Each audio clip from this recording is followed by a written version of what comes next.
Miarabantsika rehetra amin'ny anaran'i Jesosy ilay tompon'izao rehetra izao Mefiboseta. Izay indray ravana ny lohatenin'ity vidéo manaraka ity. Asa na efa henonao zany anarana izany. Anarana tovolahy miavaka. Voasoratra ao amin'ny Samuela faharoa toko fahasivy. Izany hoe Mefiboseta izany. Ary amin'ity an'ity dia te hampafantatra anao ny tantaran'ity tovolahy ity. Fa mety hitovitovy amin'izany ihany ny tantaram-piainanao. Ary andeha ho zarantsika telo ny fitantarana ny tantarany. Ka ny fizarana voalohany dia hoatsotsika hoe ny andro mamiratra teo amin'ny fiainan'ny Mefiboseta. Ary ny faharoa dia ny andro manjombona teo amin'ny fiainan'ny Mefiboseta. Ny fahatelo ny andro pahasoavana teo amin'ny fiainan'ny Mefiboseta. Andeha ho raisiko ilay voalohany ary ilay andro mamiratra. Io andro mamiratra io dia zavatra nitranga nanomboka tamin'ny fahaterahany ka hatramin'ny fahadimy taonany. Zay zany ilay andro mamiratra teo amin'ny fiainany. Izany Mefiboseta izany dia zanaky Jonatana. Ary Jonatana io dia zanaky Saoly mpanjakan'ny Israely. Zany hoe zafikely mpanjakan'ny Israely zany ity Mefiboseta ity. Ary ny anarana izay nomenan'ny ray aman-dreniny azy teo am-piterahana tsy tonga dia hoe Mefiboseta akory fa hoe Meribala. Any amin'ny tantara voalohany toko fahavalo andinin'ny faefatra amby telopolo. Ary ny dikany hoe Meribala io dia hoe hiady amin'ny bala, hifanandrina amin'ny bala. Zany hoe nanana tanjona goavana be ho an'ity zaza ity mihitsy ny ray aman-dreniny teny hoe ity zaza ity no hamongotra ny fanompoantsampy eo amin'ny Israely. Ary mazava ho azy fa olona laharana fahatelo teo amin'ny fanjakan'ny Israely izy zany. Tamin'izany fotoana izany moa ny mpanjaka rehefa maty dia ny zanany no mandimby azy. Ka raha maty zany Saoly dia tokony ho Jonatana no mandimby azy. Ary raha maty Jonatana dia ity Mefiboseta na hoe Meribala ity zany no handimby azy. Teo am-piterahana zany dia azo heverina mihitsy ny mpampivelona ny eritreritra tsara hoe ity olona teraka ity dia ho futur roi. Zany hoe ho mpanjaka ity any aorianany. Prince zany izaza io. Ary mazava ho azy fa nobeazy natao andapy izy. Nanana ny fiadanana, nanana ny voninahitra, zany ny fiainana namiratra teo amin'ny fiainany hatramin'ny fahadimy taonany. Fa rehefa tonga ny fahadimy taonany dia eto amin'izay tsika hiditra amin'ilay fizarana faharoa amin'ny tantaram-piainany dia ilay hoe andro nanjombona. Io indray dia nanomboka tamin'ny fahadimy taonany io ka hatramin'ny fahatanorany.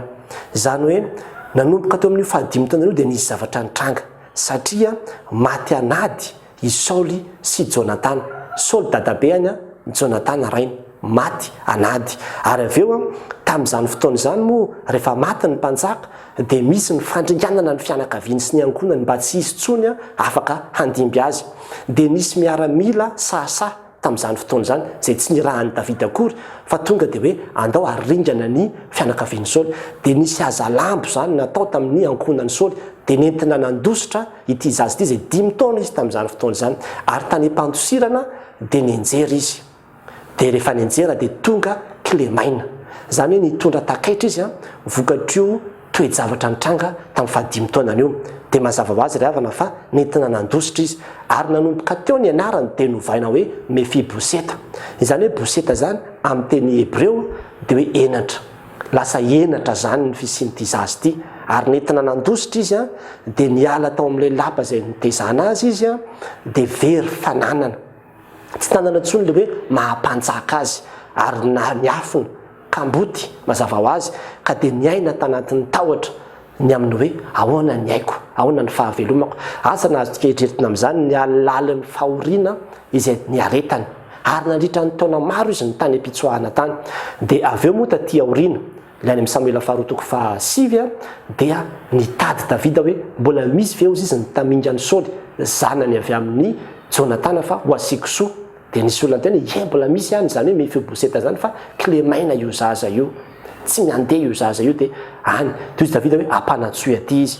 Dia rehefa niona tamin'ny Davida izy dia izao ny teniny eo amin'ny andininy fahavalo manao hoe dia nankohaka izy ka nanao hoe zinona moa mpanomponao izay toy ny alika maty no mba hajerenao. Jereo zany fomba fiteny zany toy ny alika maty. Zany hoe ny fahitan'ny fiainana zany dia efa fiainana maty. Fiainana tahaka ny an'ny biby. Tsy nisy mangirana intsony. Zany ny fahitan'ny Mefiboseta ny fiainany. Adino tanteraka izy ary nijinja ny vokatra ny fahotan'ny ray aman-dreniny. Izay le olana, izay le andro manjombona tao amin'ny fiainan'ny Mefiboseta. Ary zany androany dia te hitarika an'izay tsika fa mety mandalo zavatra toy izany koa ianao. mety nisy toejavatra nitranga teo amin'ny fiainanao ka nahatonga tena hoe tonga de toujours au lendemain ny korotana ny tsy totongana ambony ambany ny fiainanao ary tena hoe latsaka ambany mihitsy potika rava mihitsy. Misy olona ohatra asa vokatry ny fahafatesana angambany zany mety zanaka olona tena nanana ny maizy azy ianao fa vao tonga tampoka zay fahafatesana zay mety nisy accident mety nisy zavatra nitranga tonga de ny tsy totongana ray manontolo mihitsy ny fiainanao adino ianao tsisy ny raha ratsy lasa tonga enatra teo anatrehan'ny olona indray ary mety nisy aretina koa ngambana nitranga de vao tonga io aretina io lay asa lehibe zay nataonao ninona sy ny voninahitro tsisy ny raisina tsony fa tonga dia eo ambony fandrina sisa no hiafarahanao ary matsiaro ny fiainanao ianao hoe fiainana toy ny alika maty mitovy amin'ny an'ny fomba fiheverany mifibosetan'ny fiainana zany. Mety nisy erreur nataonao teo amin'ny fiainanao mety nisy toejavatra goavana be nitranga asa orohorotany de nenjera ny tranonao napotika nitsaiko na nigadry ianao de zavatra samy hafa ohatran'izany no nitranga na tonga le fiainana simba sy potika tateraka mihitsy. De zao nefa ravana ny zavatra tipo ampahirezana antsika tsy resy ianao akory satria raha mijery ny tantarany Mefiboseta isika dia tsy nijanona teo ny tantarany fa mbola mitohy ny tantarany zany hoe tsy io akory no fiafaran'ny fiainany na de nandalo taona maro tao anatin'izany azy izy fa mbola nisy ny toyany satria mbola misy ilay fizarana fahatelo de le antsoina hoe androm-pahasoavana. Io androm-pahasoavana io de nanomboka tamin'ny fahatanyorany hatramin'ny fahafatesany. Rehefa tanora izy tamin'izany fotoana zany lay fotoana zay nitadiavany Davida hoe zaho izy Davida mba te hanisoa ny taranaka Jonatana satria Jonatana io moa zany tamin'ny fotoana andro zay namidosirany Davida de tena nanampy azy. Ny mpanjaka i Saoly no nanenjika sy lofofony ainy kanefa i Jonatana zanako Saoly nanampy an'i Davida napafantatra azy foana nitetikady zay tiany raino atao na afana namonjy an'i Davida de nanao fifanekena mihitsy izy miraharaha reo ifanasoa ary tena nifankaty be de izay rehefa maty reo de taty aoriana tsaroany Davida zay de nangataka izy nanontany izy eo amin'ny Samuela faharoa toko fahasivy io sao de ho Davida mbola misy sisa ihany vany tamindry an'i Saoly mba hasiko soa noho ny amin'ny Jonatana mbola misy sisa ihany vany tamindry an'i Saoly izy mba hasiko soa noho ny amin'ny Jonatana de teo izy nisy ny teny manao hoe mbola misy tovolahy zay andry Mefiboseta no anarany fa kilemaina izy ary de ozy izy Davida ampanatsoy de nampanatsony nitadiavin'ny Davida izy ary de tonga teo anatrehan'ny Davida izy de zao niresaka tamin'ny mpanjaka izy teo zany ny mpanjaka dia naneo grasy naneo fahasoavana ho azy tsisy ezaka nataon'ny Mefiboseta mihitsy fa tena hoe fahatsarany Davida fotsiny noho ny amin'ny fahatsaram-panahany Davida de nentina teo amin'ny lapa izy niverina tao amin'le lapa indray izy zany ary zao ny zavatra nitranga ho Davida tamin'ny olona feheziny manao hoe avereno amin'io daholo izy omeo azy daholo ny fananany Saoly rehetra zay mety ho an'ny Saoly rehetrarehetra sy an'ny Jonatana de omeo azy daholo de izy no mitantana azy de omena mpanompo be dehibe izy hanampy azy de zao koa i Mefiboseta izy manomboka zao de hiara isakafo amiko eo amin'ny latabatro isan'andro zany hoe tena naveriny Davida ny statuany amin'ny maha mpanjaka azy ary tena nomena voninahitra izy nasandratra Davida indray izy de nipetraka niaraka tamin'ny Davida izy ary nanana sécurité zay manko ny tena zava-dehibe indrindra zany hoe teo izy niaina tanatin'ny tahotra sy oroorony amin'ny ainy hoe za ty sao de atahoran'ny olona hoe mbola tamindry an'ny Saoly de hovonoan'ny olona de mihery fa eto izy zany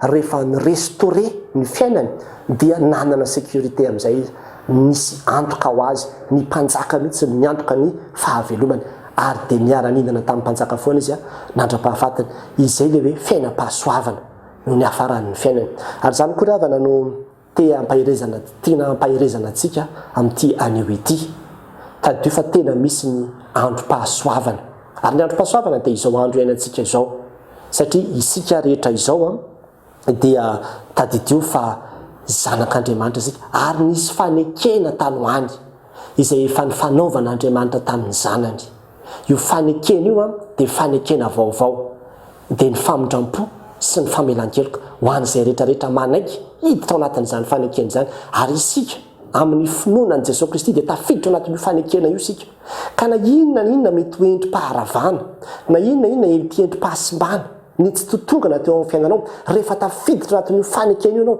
dia tadio fa misy foana ny fotoana izay tsy maintsy hatsarova'Andriamanitra anao ary hananganan'Andriamanitra anao hamerenan'Andriamanitra anao amin'ilay toerana izay tiany hametrahana anao dia ilay toeram-boninahitra ilay toeram-piadanana ary raha miresaka tsika ny amin'izany dia tena izany mihitsy ninona lasanao ninona vitanao dia ain'Andriamanitra ataony mbola mitady ianao tsy tonga hitady ny marina izy fa ny mpanota hibebaka tahaka ny hitadiavany Davida ny Mefiboseta no hitadiavan'Andriamanitra koa izay rehetra very mba hanantona azy hiara hisakafo aminy hiara hiaina aminy honina ao aminy ilay mpanjaka mihitsy no mitady atsika miantso atsika hanantona azy ary zao toriteny izay renao zao dia efa Andriamanitra mandoa no mbaravaran'ny fiainanao zao hitan'Andriamanitra ny fiainana iainanao hitan'Andriamanitra ny faharesena sy ny faharavana izay andalovanao fa manomboka androany raha vonina ianao hiverina amin'Andriamanitra hanaiky ao an-dapan'Andriamanitra hiara hitoetra amin'Andriamanitra ka hanaiky ny antsony dia afaka ny hirestore hanome sécurité ary amerina ny fiainanao amin'ny voalohany indray Andriamanitra ary ny tena zava-dehibe indrindra dia ny hoe hanoratra ny anarantsika ao amin'ny boky ny fiainana izy ka hatonga antsika ho mpandova ny zavatra rehetra ary hanome antsika ilay fiainana mandrakizay izany hoe hanome antsika ilay satro-boninahitra hametraka antsika amin'ny toerana ambony izany ny fikasan'Andriamanitra izany ny fanirian'i Davida ary nambaran'i Davida mihitsy ao amin'ny Samuela 2:7 manao hoe izany ozy izy no fomban'Andriamanitra zany ny fomban'Andriamanitra zany hoe aiza ozy izy le olona ho asiako soa fa zany ny fanaon'Andriamanitra ary io Andriamanitra io dia tsy miova ravana hatramin'izao mbola zany ny fombany mitady ny very izy mitady ny resy izy ary tia hanangana an'ireny olona reny tia hanome ilay fiainana ilay androm-pahasoavana fa izao iainantsika izao no androm-pahasoavana ny andro amin'ny famindrapon'Andriamanitra ka raha manaiky ianao hiverina amin'Andriamanitra dia ho averiny hatramin'ny voalohany ny fiainanao ary dia hanomeanao ho avy vaovao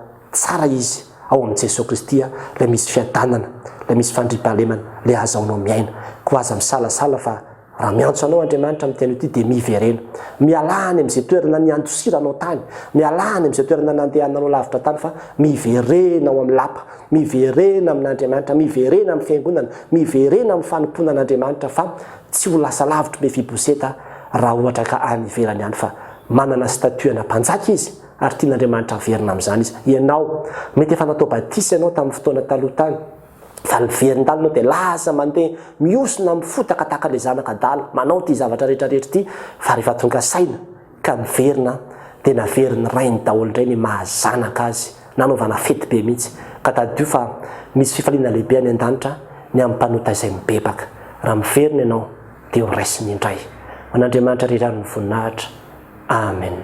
Farao avy ny andro hiverenanao fitianinao an-trano ao roviny ianao vao avy roviny ianao vao mahody rovina fa ny tompo efa sasatra